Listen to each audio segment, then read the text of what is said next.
Welcome back to the RugbyAsia channel. This month we decided to travel halfway around the world to see what rugby was like in the States. So we began our journey in New York City. I had 5 days to find my way around and track down some rugby folk in the largest city in the country. So after climbing to the top of the Empire State Building and looking at the view, I realized this was going to be no easy feat. With a population of over 8 million, New York City has the largest Chinese population of any city outside of Asia. And Hong Kong is the only city in the world with more skyscrapers than New York City. And instead of finding rugby players, I ended up at this place.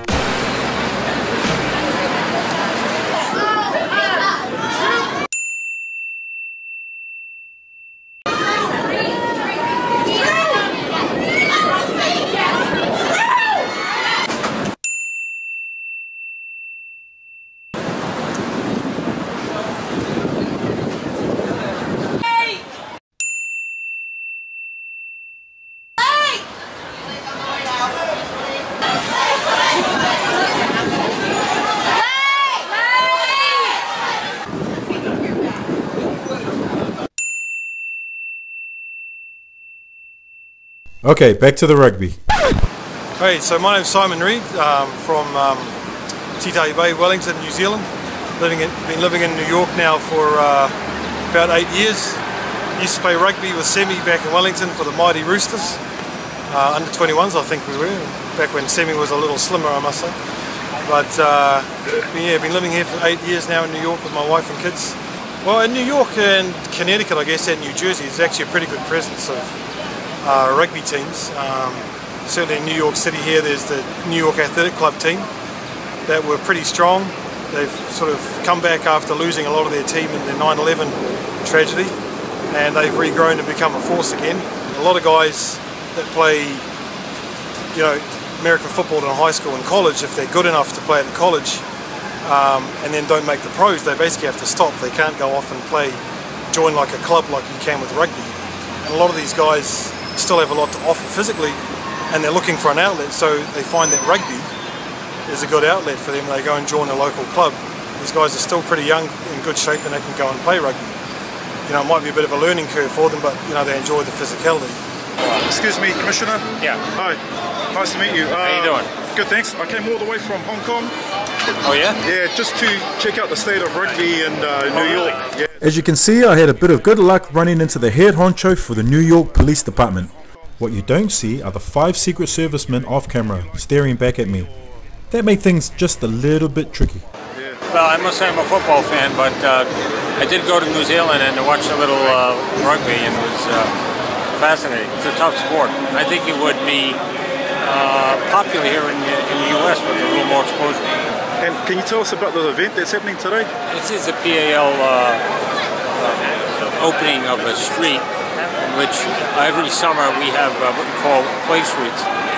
And this, of course, is the biggest street. This is the most famous street in New York City, Wall Street. So we're initiating this program here on Wall Street, but there'll be play streets throughout New York City open for the next 2 months. Oh, sweet. Hey, Commissioner, thank you for your time. All righty. Appreciate it. It's quite hot here, pretty warm. Going through Central Park, New York City, on my driving the bat bike. So they have traffic lights here in Central Park. I don't want to get a ticket.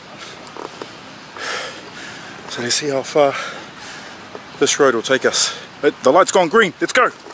For me, this is a park, this is a park, and this is a park.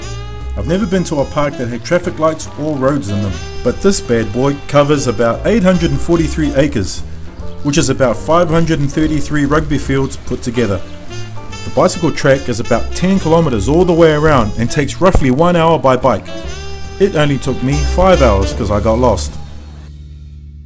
Meet Jonathan Wicklow Barbie from RugbyWrapUp.com, the leading authority in New York City. Jonathan, who do you play for? Yes, I play for the New York Rugby Club, the oldest club in the United States, established in 1929. The women's club perennially competes for the national championship, while the men's team is on the climb under the tutelage of South African Greg Norris. They have this unbelievable tournament every year. Second favorite tournament for me, other than the Las Vegas Sevens, but that's a pro tournament. This one is the New York Rugby Club Sevens, the New York Sevens, and just recently, yours truly not only played, but was the MVP of the tournament. This is the ball from the New York Sevens tournament, sponsored by the New York Rugby Club. It's a spectacular tournament with Manhattan as the backdrop. Teams from all over the world come down. Over 130 teams were there this year, and it's a bit nippy out there, but it's good fun, a great rugby, and you can't beat the backdrop of Manhattan. One of my favorite moments off. Well, how about a rugby memory? Rugby memories, yeah. One of my favorite rugby memories came just recently, getting back to the New York Sevens tournament. Yours truly was given 2 red cards in the same match. Bit difficult. I snuck on the field as the 8th man, and then afterwards climbed out of the sin bin, went back on the pitch in the other team's jersey, and was caught there and given another red card. I'm contesting both. The other memory I have is with Michael Jones.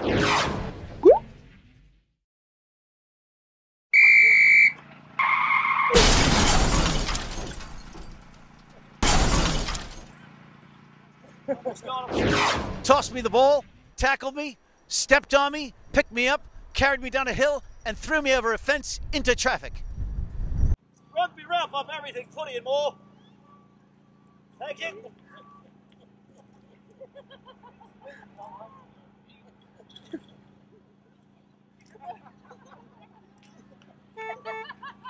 We do indeed have arch rivals with the New York Rugby Club. You've got the likes of Old Blue, where Luke Hume, the speedster for Team USA, plays, and you've got the New York Athletic Club, the reigning champions, where Eagles head coach Mike Token used to coach. They've got the likes of Eagles, Mike Petrie, Tabby Lestrange, Lou Stanfill, and Chris Chapman, and Brian Doyle.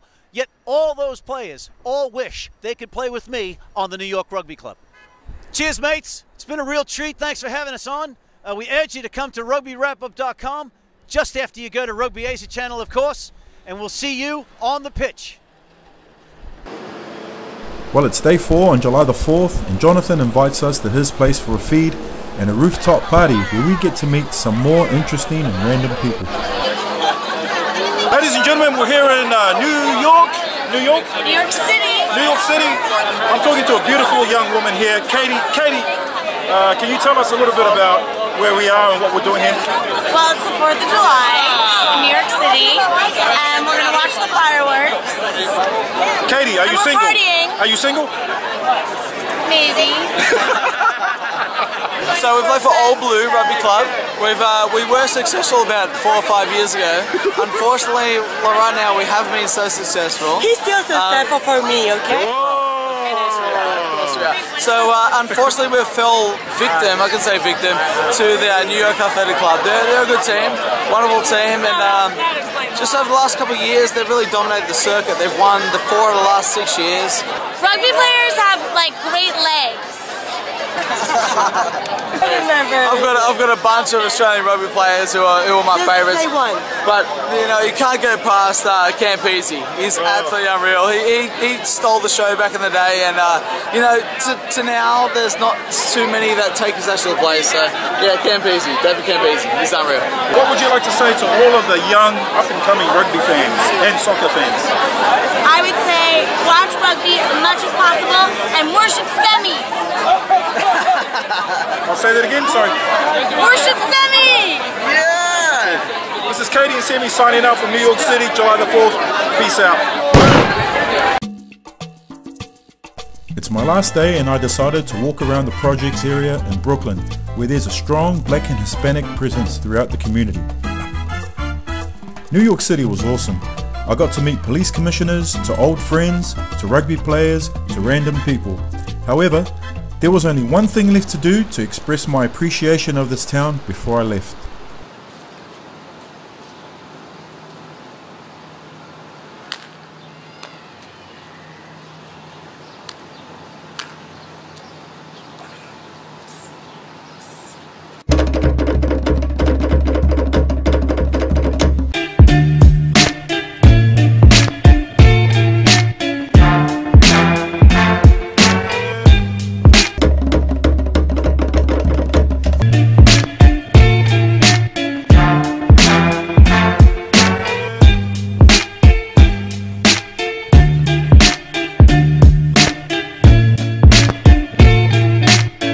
Next stop, Washington, D.C.